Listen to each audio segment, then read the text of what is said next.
Hello and welcome to everyone in VV education services Bhopal. आज हम इस क्लास में एमबीए थर्ड सेमेस्टर में फाइनेंशियल मैनेजमेंट का जो सब्जेक्ट है वर्किंग कैपिटल मैनेजमेंट, उसकी जो फोर्थ यूनिट का टॉपिक दिया हुआ है इन्वेंट्री कंट्रोल। इन्वेंट्री कंट्रोल आज हमारा टॉपिक है जिसको आज हम यहाँ पर डिस्कस करेंगे। ठीक, तो सबसे पहले हम देखते हैं कि इन्वेंट्री क्या होता है। इन्वेंट्री मीन्स होता है किसी भी बिजनेस में जो बेचने या यूज़ करने के लिए जो मतलब कहना चाहिए सामान रखा हुआ होता है, उसी को इन्वेंट्री या स्टॉक कहते हैं। तो आज हम यहाँ पर जो इन्वेंट्री कंट्रोल है इसको इसके डेफिनेशन के साथ में हम यहाँ पर स्टार्ट करते हैं।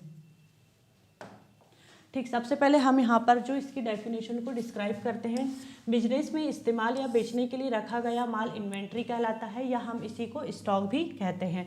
Inventory control is the process by which raw material work in progress and finished goods are controlled, stored and issue in an organization at the right time, in the right quantity and at the right cost, so that there is no shortage or excess stock problem and cost are kept now। मतलब यहाँ पर जो inventory control है, inventory control एक ऐसी process होती है जिसके थ्रू कोई ऑर्गेनाइजेशन सही क्वालिटी में या क्वांटिटी में, सही कॉस्ट में, सही टाइम पर यहाँ पर जो रॉ मटेरियल है या जो वर्क इन प्रोग्रेस मतलब होता है अधूरा माल, और जो फिनिश्ड गुड्स मतलब होता है तैयार माल को कंट्रोल करता है, स्टोर करता है, और यहाँ पर जो इसको इश्यू कराता है मतलब जारी किया जाता है। क्यों किया जाता है? ताकि यहाँ पर स्टॉक की कोई कमी ना हो और ना ही स्टॉक ज़्यादा हो और कॉस्ट भी रिड्यूस हो। ठीक, इसीलिए यहाँ पर इन्वेंट्री कंट्रोल किसी भी बिजनेस में या ऑर्गेनाइजेशन में किया जाता है। देखो, इन्वेंट्री कंट्रोल का मीनिंग क्या होता है? स्टॉक को इस तरह से कंट्रोल करना कि ना तो माल की कमी हो और ना ही यहाँ पर बेकार का जो माल है या जो सामान है वो जमा हो। मतलब इन्वेंट्री कंट्रोल क्या है? इन्वेंट्री कंट्रोल एक ऐसी प्रोसेस होती है जिसके थ्रू किसी भी ऑर्गेनाइजेशन में सही समय पर, सही मात्रा में, सही कॉस्ट के साथ में यहाँ पर जो कच्चा माल होता है, जो अधूरा माल है और जो तैयार माल है उसको कंट्रोल किया जाता है, उसको मतलब कंट्रोल किया जाता है और नियंत्रित किया जाता है, संग्रहित किया जाता है और यहाँ पर जारी किया जाता है, ताकि यहाँ पर जो मतलब कहना चाहिए कि जो स्टॉक है उसकी कमी ना हो और स्टॉक ज़्यादा भी ना हो और कॉस्ट भी कम लगे। ठीक, आगे देखते हैं अब हम यहाँ पर जो इन्वेंट्री कंट्रोल है उसके इम्पोर्टेंस के बारे में डिस्कस करेंगे, मतलब इसके महत्व के बारे में स्टेप बाय स्टेप हम यहाँ पर डिस्कस करेंगे। सबसे फर्स्ट पॉइंट हमारा दिया हुआ है यहाँ पर ओवर स्टॉक प्रिवेंशन, मतलब ओवर स्टॉक से बचाव। Accumulation of excess goods lead to money getting stuck, मतलब ज़रूरत से ज़्यादा माल जमा होने से पैसा फंस जाता है। जैसे देखो ये गोडाउन दिख रहा है, इस गोडाउन में क्या हो रहा है कि यहाँ पर क्या हो रहा है कि बहुत सारे बैग बन रहे हैं। ठीक है, बैग बन रहे हैं, बहुत ज़्यादा बैग बने हैं, जितने की ज़रूरत थी उससे ज़्यादा बैग बने हैं। तो अब इसमें क्या होगा, यहाँ पर जो पैसा है वो फंसा रहेगा। पैसा फंसा हुआ है तो यहाँ पर जैसे ये सामान बेकार हो गया मान लो, तो लॉस में जा सकती है कंपनी, या ये जो बैग बनाने की फैक्ट्री है ये लॉस में जा सकती है। तो यहाँ पर जो ओवर स्टॉक से बचाव करने की ही बात करता है इन्वेंट्री कंट्रोल। जैसे ज़रूरत से ज़्यादा माल जमा होने से पैसा फंस जाता है। जैसे एग्जाम्पल में भी लिखा हुआ है कि अगर फैक्ट्री को 100 बैग बनाने के लिए कच्चा माल चाहिए था, लेकिन उसने क्या काम किया, 300 बैग का सामान लेकर के आ गया, तो यहाँ पर 200 बैग का सामान तो बेकार में ही लेकर के आ गया है, बेकार में पैसा उसका फंसा हुआ है।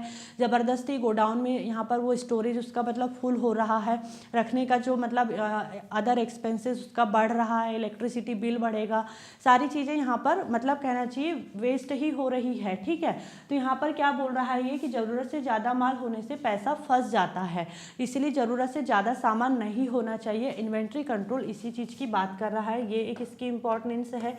आगे देखते हैं।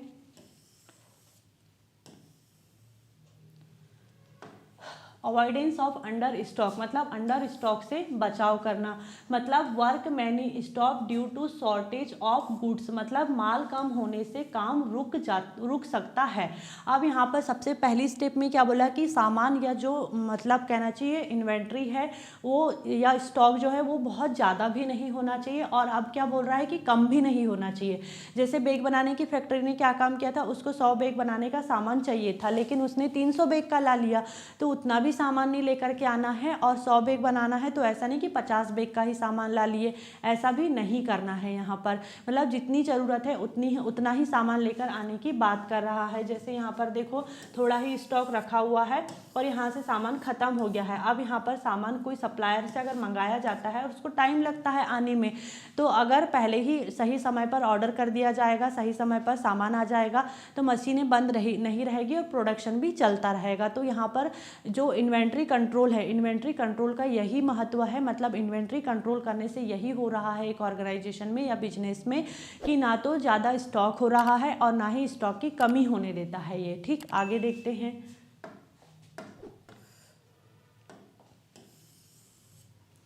Making production smooth. अब यहाँ पर देखो प्रोडक्शन को स्मूथ बनाने की बात कर रहा है। Having the right amount of stock ensure uninterrupted production. मतलब यहाँ पर सही मात्रा में स्टॉक होने से उत्पादन बिना रुकावट के चलता रहता है। जैसे अभी यहाँ पर बैग बनाने की जो फैक्ट्री का हम एग्जाम्पल देख रहे थे, सबसे पहले उसने क्या काम किया, बहुत ज़्यादा सामान बुला लिया, मतलब ज़बरदस्ती के पैसे फंसे। फिर उसने अगर मान लो कि कम सामान बुला लिया तो प्रोडक्शन रुक सकता है। अब यहाँ पर क्या बोल रहा है कि प्रोडक्शन को अगर स्मूथ बना के रखना है तो सही मात्रा में सामान बुलाना चाहिए, जिससे क्या होगा, मशीनें भी बंद नहीं होगी, प्रोडक्शन चलता रहेगा, पैसा भी ज़बरदस्ती का नहीं फंसा रहेगा और यहाँ पर जो प्रोडक्शन में कमी भी नहीं आएगी, मतलब स्टॉक की कमी भी नहीं होगी। तो सारी चीज़ों को बैलेंस करते हुए चल रहा है इन्वेंट्री कंट्रोल, यही इसकी इम्पोर्टेंस है। ठीक, आगे देखते हैं।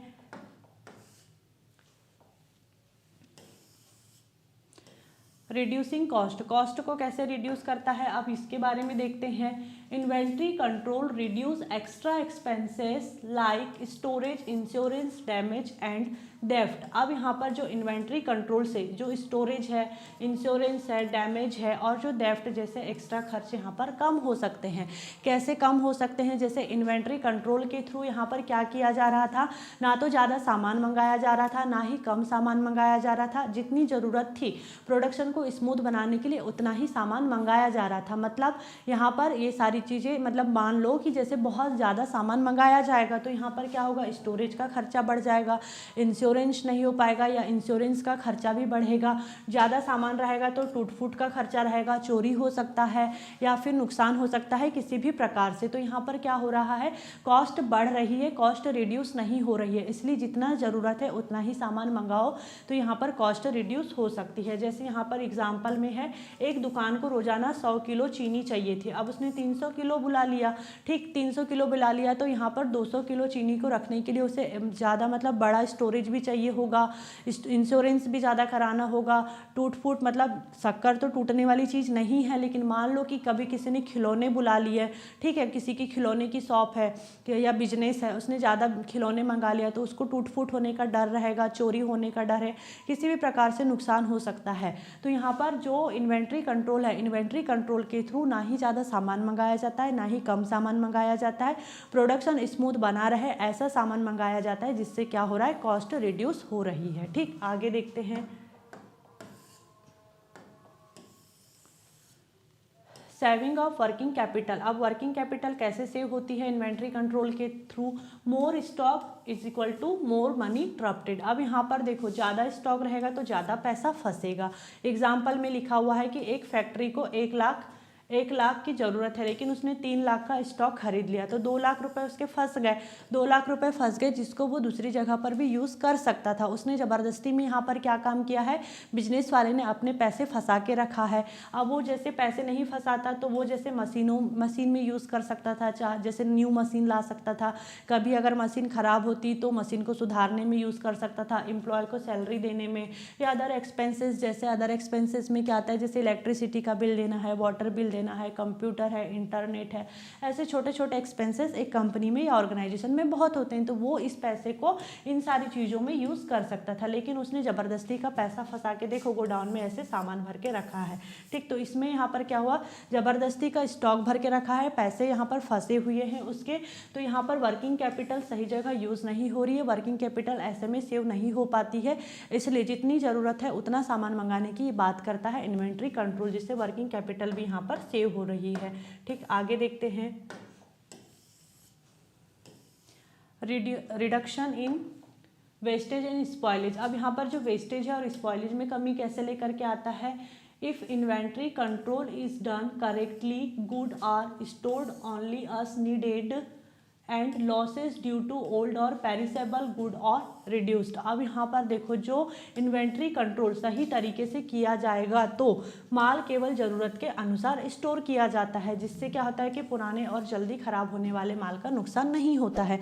जैसे मान लो कि ज़रूरत से ज़्यादा सामान बुला लिया जाएगा तो सामान तो ख़राब होना ही है, ऑब्वियसली ख़राब होना है। इसलिए इन्वेंट्री कंट्रोल क्या कहता है कि जितना सामान की ज़रूरत है उतना ही सामान मंगाओ, ज़रूरत से ज़्यादा सामान मंगा करके उसको ख़राब करने से कोई मतलब नहीं है। तो इस तरीके से जो वेस्टेज और स्पॉइलेज में ये कमी लाने की भी बात करता है। जैसे एग्जांपल में है यहाँ पर कि दूध की कंपनी रोजाना 500 लीटर दूध बेचती है। अब उसने 1000 लीटर दूध ले ली तो क्या होगा, 500 लीटर दूध तो उसका वेस्ट हो गया ना। तो ज़रूरत से ज़्यादा सामान भी लेकर के नहीं आने की बात करता है ये, जिससे क्या होगा कि वेस्टेज और स्पॉइलेज में भी कमी आएगी। जैसे यहाँ पर देखो दूध की ऐसी फोटो बनी हुई है। आगे देखते हैं,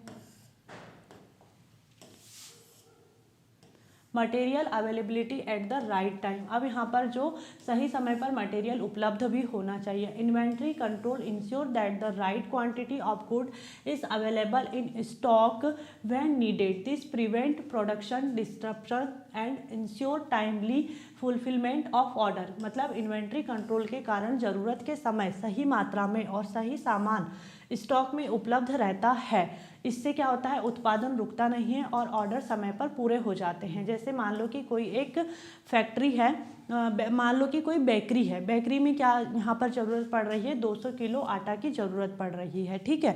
अब ये आटा की ज़रूरत है, उसको सुबह लेना है ताकि वो दिन भर यहाँ पर अपना काम कर सके, ठीक है। दिन भर जो भी उसको चीज़ें बनानी हो आटा से वो सारी चीज़ें बना सके, तो उसको सुबह के टाइम पर आटा चाहिए। लेकिन अगर वो शाम के टाइम अगर मान लो आटा ले रहा है बेकरी वाला, तो क्या उसका काम हो पाएगा, दिन भर का नहीं हो पाएगा। जो मशीनें हैं, मशीनें रहते हुए भी यहाँ पर वो कोई चीज़ें नहीं बना पाएगा, उसका प्रोडक्शन रुक सकता है। इसीलिए यहाँ पर इन्वेंट्री कंट्रोल कहता है कि सही समय पर मटेरियल भी अवेलेबल होना चाहिए ताकि प्रोडक्शन स्मूथ बना रहे और मतलब बिना रुके काम हो सके एक ऑर्गेनाइजेशन में या कंपनी में, ठीक है। आगे देखते हैं इंक्रीज कस्टमर सेटिस्फेक्शन। कस्टमर का सेटिस्फेक्शन कैसे इंक्रीज होता है, देखो अब यहाँ पर जो कस्टमर का सेटिस्फेक्शन को इंक्रीज करना है, मतलब on time delivery capped customers happy. मतलब समय पर डिलीवरी से क्या होता है, कस्टमर खुश रहते हैं, कस्टमर खुश रहते हैं। मान लो कि कोई एक इलेक्ट्रॉनिक शॉप है, अब वहाँ पर एक कस्टमर को मतलब उस शॉप से फ्रिज चाहिए, ठीक है, फ्रिज चाहिए। तो अगर टाइम पर फ्रिज मिल जाएगा तो कस्टमर क्या होगा, हैप्पी होगा। और अगर टाइम पर नहीं मिलेगा तो कस्टमर तो अनहैप्पी होगा, निराश हो जाएगा वो तो, ठीक है। अब यहाँ पर जैसे समय पर सामान मिल गया तो कस्टमर हैप्पी हो गया। तो अभी यही बात बोली जा रही थी ऊपर वाले पॉइंट में कि टाइम पर मटेरियल अवेलेबल रहना चाहिए, जिससे यहाँ पर प्रोडक्शन भी नहीं रुकता है और कस्टमर का सेटिस्फेक्शन भी इंक्रीज होता है। जैसे यहाँ पर एग्जांपल में रेडीमेड गारमेंट की शॉप है, अगर यहाँ पर रेडीमेड गारमेंट की शॉप है, अगर वहाँ पर वो सही से स्टॉक नहीं रखेगा तो जो भी कस्टमर आएंगे तो उसको यही सुनना पड़ेगा आउट ऑफ स्टॉक। लेकिन अगर वो सही स्टॉक में सामान रखेगा और कस्टमर को सही समय पर सामान मिल जाएगा तो क्या होगा, कस्टमर हैप्पी होगा, मतलब कस्टमर का सेटिस्फेक्शन इंक्रीज हो रहा है। और ये सारी चीज़ें किस कारण से पॉसिबल हो रही है, इन्वेंट्री कंट्रोल के कारण पॉसिबल हो पा रही है। तो ये सारी चीज़ें क्या थी जो भी हमने अभी तक पढ़े, इन्वेंट्री कंट्रोल के इंपॉर्टेंस थी, या हम इसको इसके ऑब्जेक्टिव भी बोल सकते हैं, ठीक। अब हम इसका एक कंक्लूजन देख लेते हैं।